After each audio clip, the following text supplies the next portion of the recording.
Hi, everybody. If you're there, I'm still getting set up. So, 1 second. I'm just going to put on some chill music, actually, music from our intro. I'm just going to let play for a minute and we will get started right at 7.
All right, once the intro theme song wraps up, we will get started. This is the full track that I use for the intro to each podcast episode. It's called Fortune Flow. It's one of the tracks I purchased from Audio Jungle.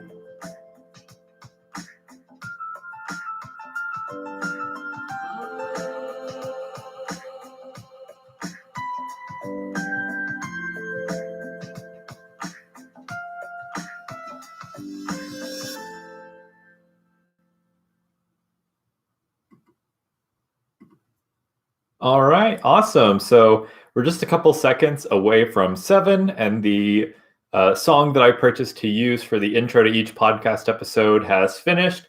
So I will go ahead and stop my music and start talking so that my computer doesn't start to play something that I don't have the copyright to use. Don't want my season 1 finale to get taken down from YouTube or banned or, put any marks against my YouTube account. Interestingly, I've had history in the past with social media platforms incorrectly causing errors on my account, most infamously with Facebook a couple years ago. And I've actually stopped advertising on Facebook altogether because of that incident where they had a technical error on their end that locked my account for 30 days and they refused to fix it. So now I am just extra careful on pretty much every social media platform, except for TikTok, in terms of not wanting to do anything to get my account locked up or give them a reason to take me down. Because I just, that interaction with Facebook really left a bad taste in my mouth and left me a bit paranoid about being able to stay on social media. But that's not the point of this season finale. The point of the season finale is not staying on social media. Instead, we are wrapping up the first season of the Finding Fulfillment podcast, brought to you by Self Improvement. And I really wanted to do something special for the season finale because for me, putting this podcast together and recording each episode, getting them published has been a really interesting learning experience. It's definitely something that I've wanted to do for a while. And like I mentioned in a past episode this season, I even started to put together a podcast a while back with one of our regular contributing writers. And that just ended up not panning out. And coming into launching this season of the Finding Fulfillment podcast, I was really hesitant at first. This is not a medium that I'm super well versed in. Not a medium that I have a ton of experience in prior to doing this podcast. But it's also one of those things where I enjoy having conversations with people about how they can grow and build the life that they want to live. And so it just made sense from a perspective of wanting to do that to put together a podcast. And tonight, I want to take a little bit of time to talk through some of the topics that we've visited during this first season. There's some loose threads that I want to pull together and tie up in a nice knot before we call this season a wrap and get ready for season 2. And, throughout this first season, I came into it with the first several episodes fully planned out. And then from there, each time I recorded an episode, it was responding to either events that had been going on or trends that had been happening throughout 2020 or something that I had been reading and researching for a while. And I realized as I was preparing for the finale tonight that so much of season 1 was focused on responding to the events of 2020. I think it's pretty widely accepted and understood that 2020 has been an interesting year. It's been a really interesting year in a lot of ways. I realize I'm speaking like it's still 2020. We have moved into 2021, thankfully, but a lot of what we have carried throughout 2020, we're still carrying into 2021. And there was this element of reactiveness in the first season of the podcast. I think is really significant because there's so much that has been happening, especially here in the US, in terms of politics on a federal and local level and the pandemic and just so much stress within our culture as a whole, within our communities as a whole. And so with this first season, one of the things I've really wanted to do is respond to that sense of stress and say, okay, within everything that's going on right now, how can we find moments of stillness? How can we find moments of inspiration? How can we find moments of just calm peacefulness? And so a lot of that has been wrapped up in looking internally and walking through some exercises, such as some of the journaling exercises and questioning exercises I've outlined, to help us get clearer with ourselves about what it is that we want and how we can move past some of the roadblocks that 2020 has brought us so that we can start investing more calories and more energy into those things that we value and into those things that we want.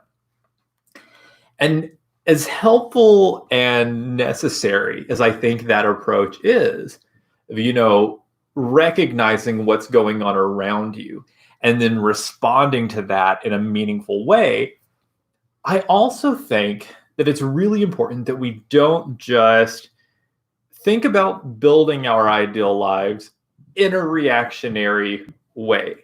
I think that we also need to be very proactive about shaping that life and designing it and putting energy into constructing it intentionally, so that we aren't just saying, given this situation, here's how I'm going to respond, or given these circumstances, here's the best I can do. And instead we're saying, okay, I recognize what is valuable to me. I recognize what is important to me. And so I'm going to be working towards that. And I'm going to be building that as I go. And looking toward season 2, that's one of the things that I really want to focus on more and more, is the intentionality of shaping our outcomes and putting in the work needed to build the life that we want. In particular, when it comes to season 2, one of the things that I'm really excited about is that we're going to be exploring technology in a very deep way. I work in tech. I should say that right off the bat. I love technology. I am constantly on my computer or on my phone. So this isn't going to be a podcast series of old person shaking fist, tech bad, book good. That's not what's going to happen. That's never really going to be my MO. Instead, I really want to dive into this question of how do we use technology in a way that allows us to grow meaningfully without some of the negative consequences of always being online. And of course, I'm going to go into what those consequences are in way more detail within some of the content that I'm writing right now for the self-improvement website, and also the podcast episodes that we will have next season. But think about your daily routine. Do you wake up in the morning, get out of bed, immediately get ready for your day and feel great and energized? Or do you snooze your phone alarm as many times as possible, and then when you finally decide to stop snoozing it, you just kind of lay there in bed and scroll? Like, do you spend your morning scrolling rather than doing something important, right? Or one that's really common is, do you feel comfortable with focused, quiet time? I've been doing a lot of informal interviews with folks in my age bracket. So that kind of like mid to late millennial bracket. Those of us who grew up and got online and have made tech a part of our daily lives. And one really common trend that has come out of those conversations is that so many people within this age range, let's call it like 24 to 35, so many of us struggle with calm, quiet time. If we're told to just sit and read a book or meditate or do some journaling, most of us find that really difficult. And our default reaction is to, pick up our phones, check what's going on Facebook, Twitter, whatever. Or a lot of times, one of the things that we tend to do is pick up our phone with no real intention of checking any of these networks, but just unlocking our phone, swiping through a couple of screens, not really processing the data on the screens in front of us, locking our phones, and then a few seconds later, repeating that process. We have this tendency to need sound. So rather than just being quiet and with our thoughts, most of us are playing music, listening to podcasts, listening to audiobooks, doing something to kind of fill what feels like a void. And as we're doing this, we're training our brains to operate in a way that our attention is split.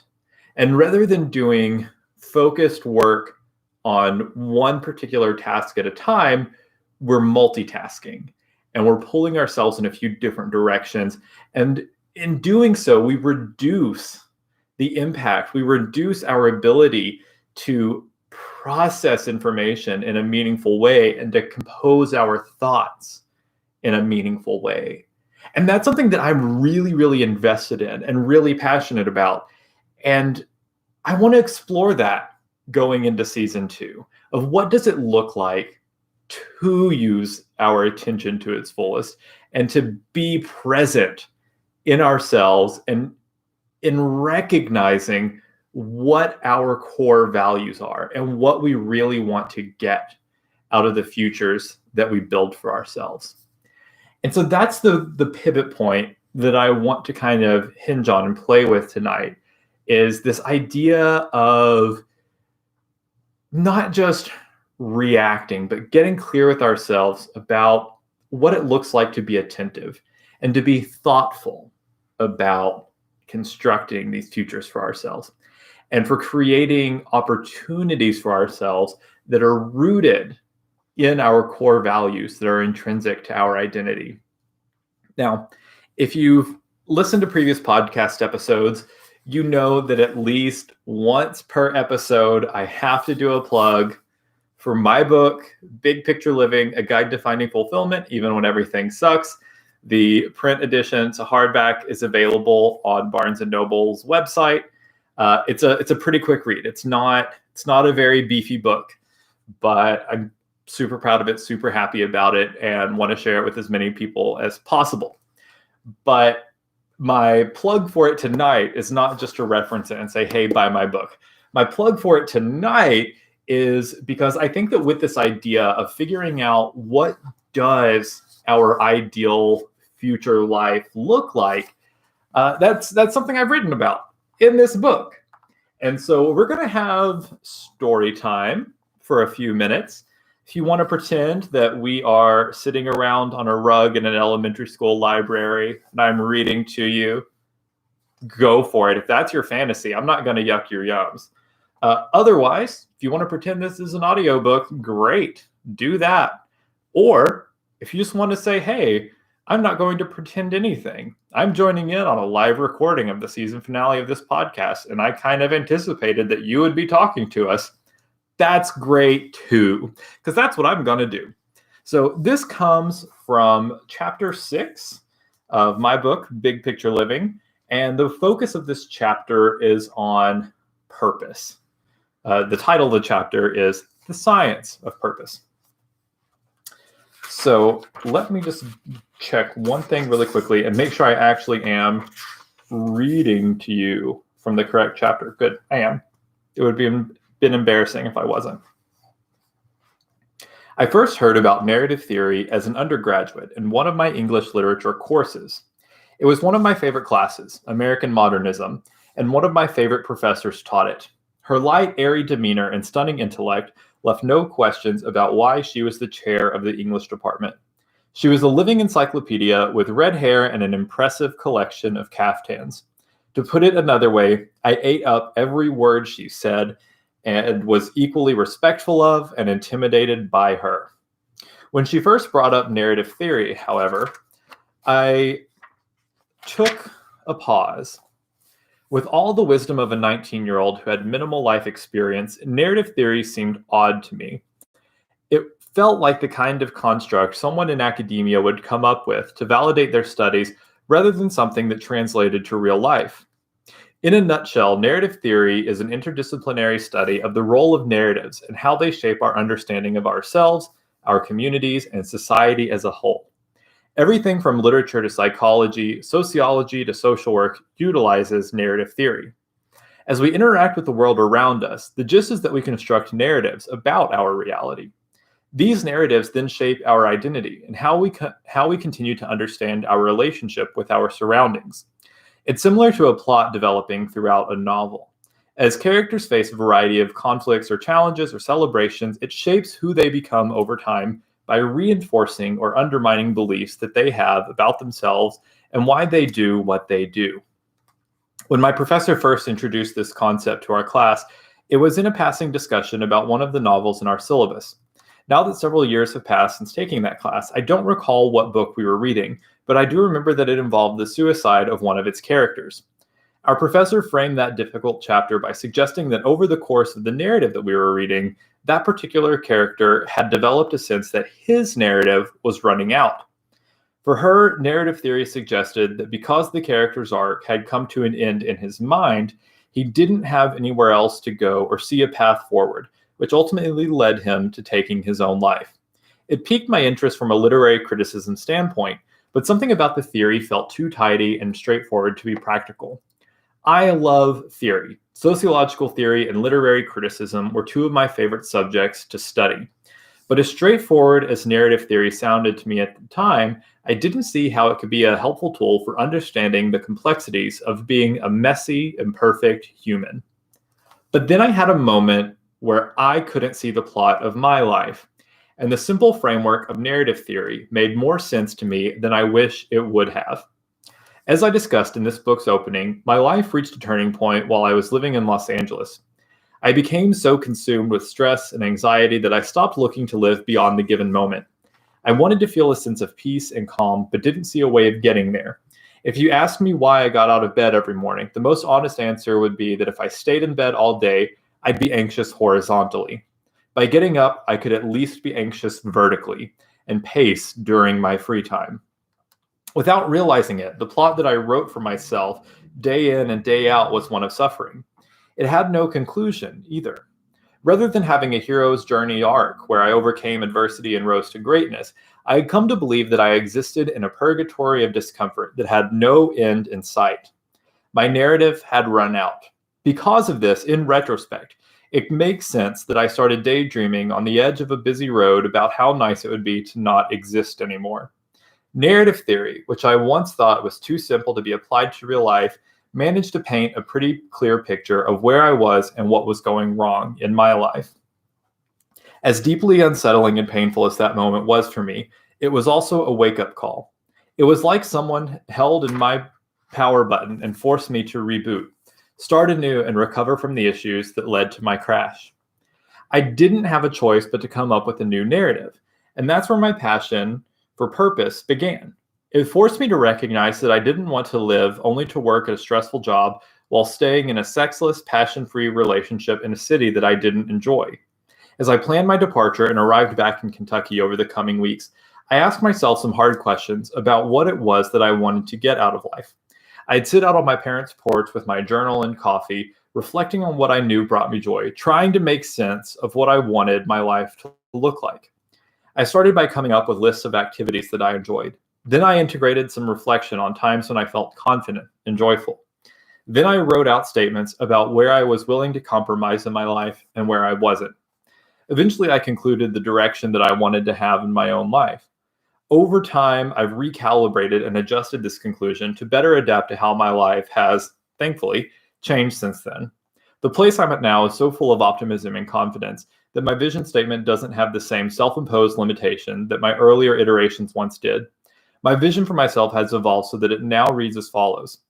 I use my creativity and empathy to help others create their ideal lives. In doing so, I am also actively creating my own life. I am on my way to being self-employed, tripling my current income or better, and building a meaningful legacy of helping others. I am a force of good, and I am working toward an income and work style that will allow me to travel the world, driving impact whether I'm on the beach or up in the mountains. I am an advocate who brings hope and enthusiasm to those who want to grow. Going from seeing my life as a purgatory of discomfort to having a grand mission, living for something bigger than myself, has changed nearly every aspect of how I understand myself and relate to others. When I'm frustrated, I remind myself of the opportunities I'll have to write and coach from my mountain hideaway in the future. When I go to the gym, I don't work out to be skinny or to fit someone else's idea of beauty. I do it so that I can grow stronger and maintain my body as I age. When I'm sad or struggling with one of the myriad symptoms of chronic depression, I'm able to remember that it's only temporary and that it doesn't define me. When I'm meeting new people, I'm now mindful that they too have an ideal life that they want to build and that I can help them to do so. I took the pen away from whatever tormented artist was writing my story before and crafted a new narrative. I stopped treating myself like an inconsequential side character in a plot or an NPC in a video game. I made myself the hero and got to work on acquiring the skills and equipment needed to be a successful hero. My novel stopped being a tragedy in the second act. So I'm going to pause there. There's only a little bit more to that section, but I'm going to go ahead and stop there because rereading this for the who knows how many times I've read my own book, several times while writing it, several times while editing it, and then, periodically for episodes like this, I'll crack it open again. But rereading that section and thinking about the narrative that we're all constantly creating for ourselves, and it's constantly evolving as we, move throughout our lives. It always strikes me as an interesting moment of self-reflection to step back and say, okay, so what is my narrative? How am I steering that narrative? What does it actually mean to steer my narrative? And in that section that I just read, I talked a bit about my mission statement. And there's some context in the book about that. And it goes in a little bit more detail about how I arrived at that statement, what that process was like. The TLDR version is that while I was doing my coaching training, we did co-coaching with other people in the class. And in one of those co-coaching sessions, the person who was coaching me, suggested that I do some future journaling, or future self journaling rather. And so the homework that I left that coaching session with was to spend 10 to 15 minutes just doing some future self journaling and thinking about what I wanted to get out of my coaching and writing. And that 15 minutes of journaling kind of turned into this hour-long sitting on my porch and just dripping in sweat, but not even recognizing how hot I was. That sounded flirtier than intended. But, really getting in the flow and writing about this ideal version of my life and what it would look like. And one of the things that I realized is that I had been very caught up on the means to an end without understanding what the end looked like. And so what I mean by that is, rather than thinking about, okay, what are the outcomes that I really want to create, my focus was instead on what do I want to do. So like in terms of my career, what position do I want to have? In terms of my website and my creative works, like what type of creator do I want to be? And I was really focused on those transient details without having a clear understanding of why you lose passion. You very quickly get burnt out. And, most dangerously, you second guess yourself. You doubt that what you're doing matters and that it's, ever really going to amount to anything. And so as I was out there on my porch, sweating and getting a sunburn and doing my future self journaling, one of the things that I realized was that I really value independence and creative spaces in a way that I had never really prioritized in my life before. In my future self journaling, it wasn't, once I got in the flow, I wasn't focusing on like, what job do I want to have? What do I want to be spending my time doing? It was about what do I want that version of my life to look like? And I wanted to, have the flexibility to go vacation in the mountains or on the beach or at my old stomping grounds in Helsinki whenever the whim struck me. It's interesting saying that now in the age of COVID, where travel's kind of not exactly super accessible. But, I realized that I didn't want wealth. I just wanted the means to be able to travel as necessary. And when we think about wealth and money and the cost of travel, yes, travel is expensive, but if our focus isn't accruing wealth and instead it's on having experiences, then we have some wiggle room for how we negotiate that. Suddenly we pivot from focusing on the means to focusing on the end. So if the end is being able to travel at a whim, being able to work from the mountains or on the beach or wherever as it suited us, then the means to getting there becomes more flexible. Maybe it is doing something self-sufficient with writing or with creating in my case.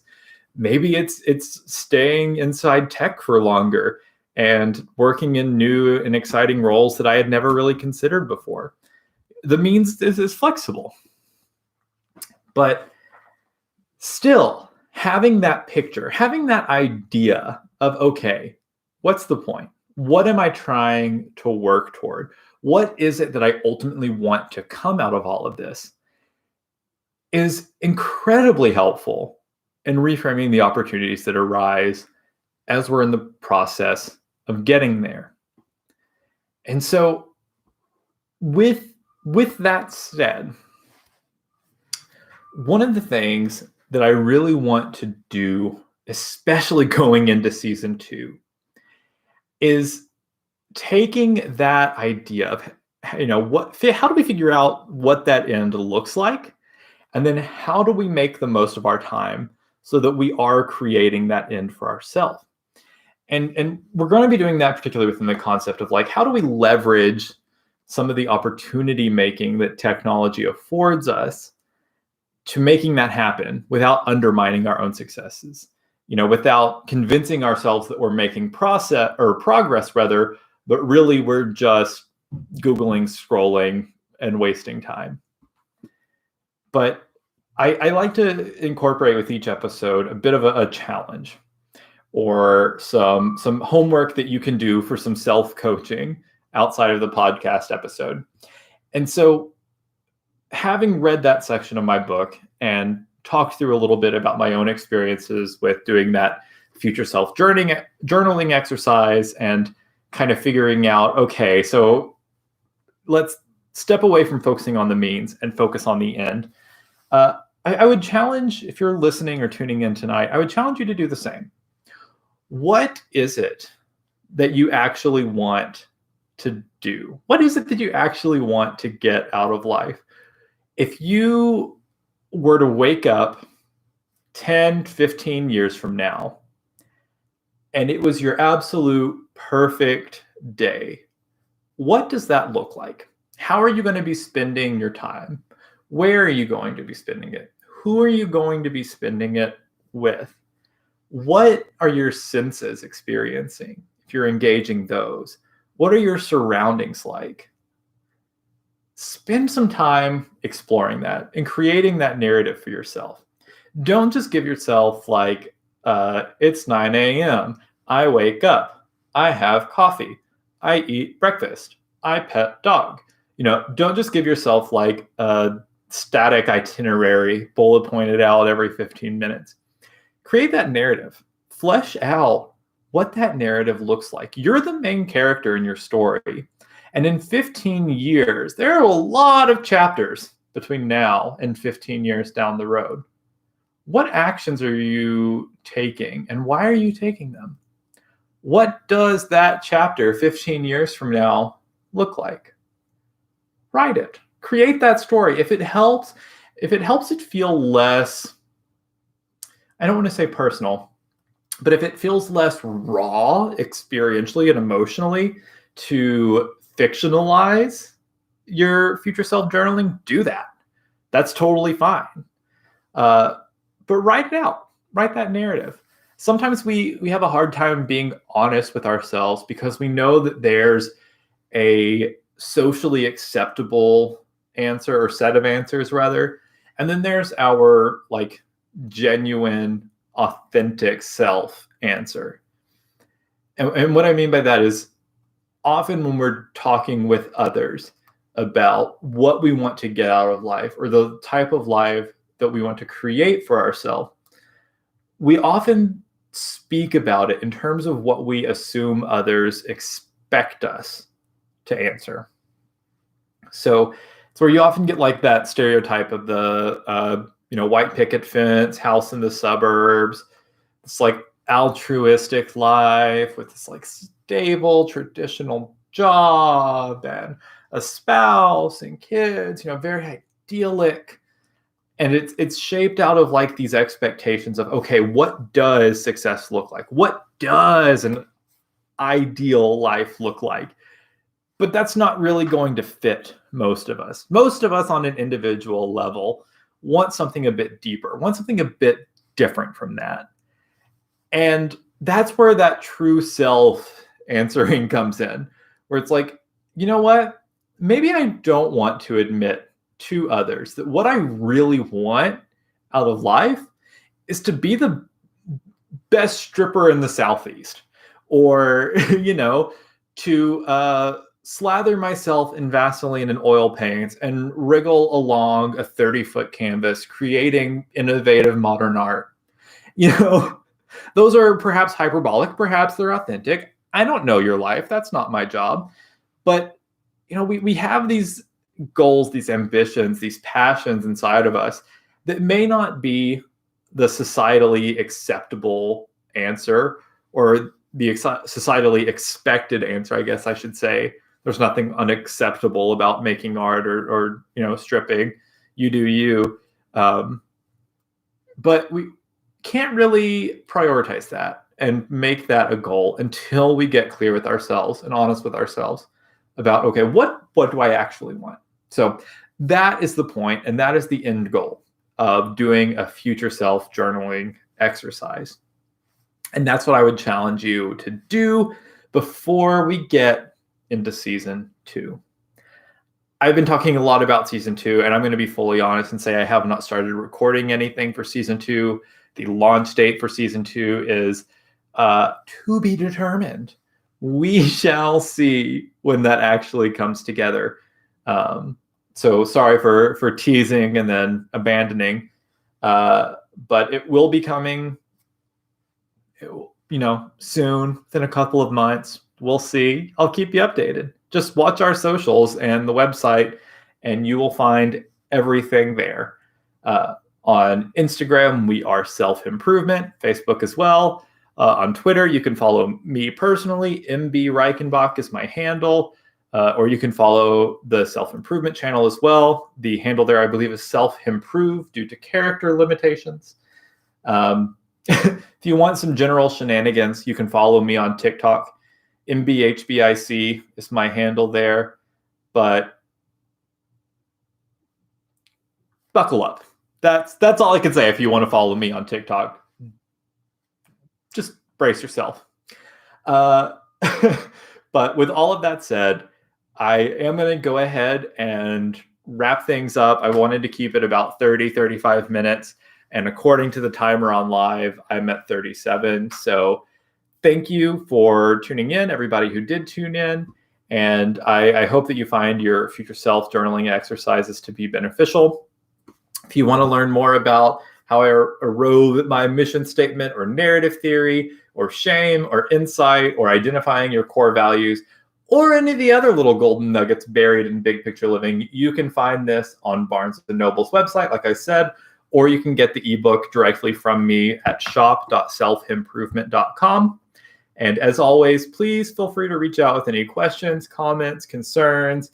If you need to vent, if you want someone to celebrate a success with you, we're here for all of that. There's a contact form on the Self Improvement website, or you can email me directly at blake@selfimprovement.com. So with all of that said, I'm going to go ahead and sign off for the night and probably go wrestle with my dog and watch some drag queens on TV. Not going out to a club, not doing that. We're in the middle of a pandemic. Stay home, stay safe, wear your mask, wear a condom, make good choices. Have a great night. All right. I'm going to end the stream now as soon as I figure out how to do that on YouTube Live. Bye, everybody.